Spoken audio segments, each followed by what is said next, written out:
This one's gonna get rough, okay? I am here to rebuke the black people who live in 2023, in the 21st century, and talk about slavery constantly as if it happened to you, as if you were on some slave ship somewhere, as if you were on some plantation somewhere. You who hasn't even lived 40 years. You who doesn't even remember what life before the internet looked like. You who lives in the softest, most comfortable age in the history of the human race. I don't know who talks about slavery constantly as if it happened to them. I know I don't. But let's assume this TikToker, who should have left his hood up, is addressing somebody, anybody out there. And it's definitely not me, seeing how I'm an elder millennial in my late 30s and I remember life before the internet. But maybe he'll make an exception for someone like myself. Probably not though, but more on that later. Because what I want to focus on is this. You who lives in rich countries with rights and opportunities that most human beings on this earth cannot even fathom. You who lived in countries with rights and opportunities that most human beings on earth can't have. Now, I could lead with the fact that slavery was a $3.5 billion industry at the start of the Civil War, and black people didn't receive the vast majority of that money. However, I wasn't there. I wasn't on a plantation somewhere, so I'll act like I didn't say it, even though I did. And it's part of the reason why this country is so rich. And I won't go into detail about the 1790 Naturalization Act, the 1830 Indian Removal Act, the Homestead Act of 1862, and the Social Security and Wagner Acts of 1935, which helped white people in particular get rich. But since he said something about living in a comfortable age, let's talk about how some got to live life so cush and others didn't. The Federal Housing Administration allowed millions of average white Americans to own a home for the first time. Down payment requirements were reduced from as much as 50% to 10 or 20%, and the time to pay off the remaining mortgage was extended from 5 years to 30 years. Federal investigators evaluated 239 regions for risk. Communities with a mere 1 or 2 black families were deemed financial risks and eligible for low-cost home loans.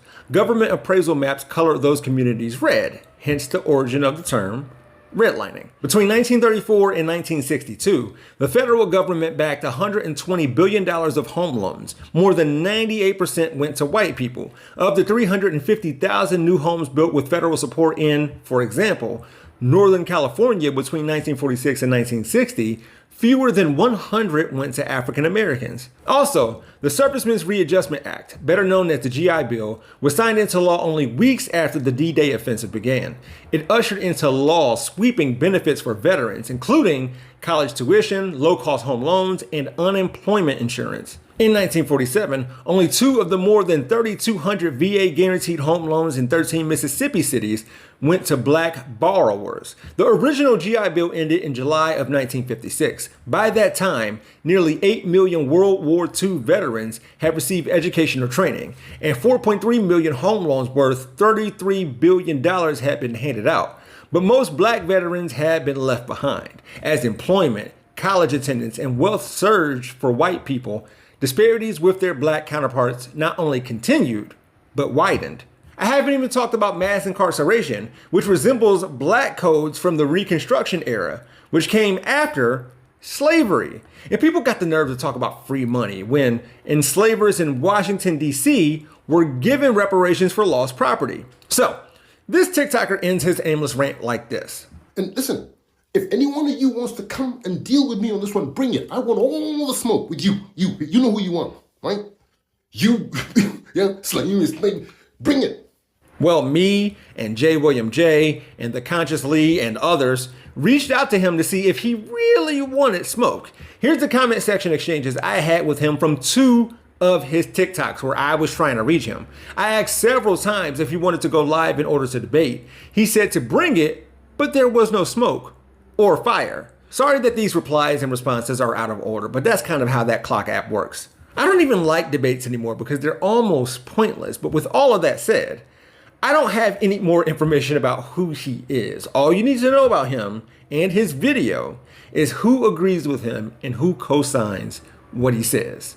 Just look at him. Have you met Ana Paulina Luna? Whether or not you have, who she is may change, but you can find out more about her by watching this video. find the link in the description below. And you can also find me on my YouTube channel, We Gonna Be Alright, or just click on the Jeff Wiggins hashtag. As always, my architect knows Japanese.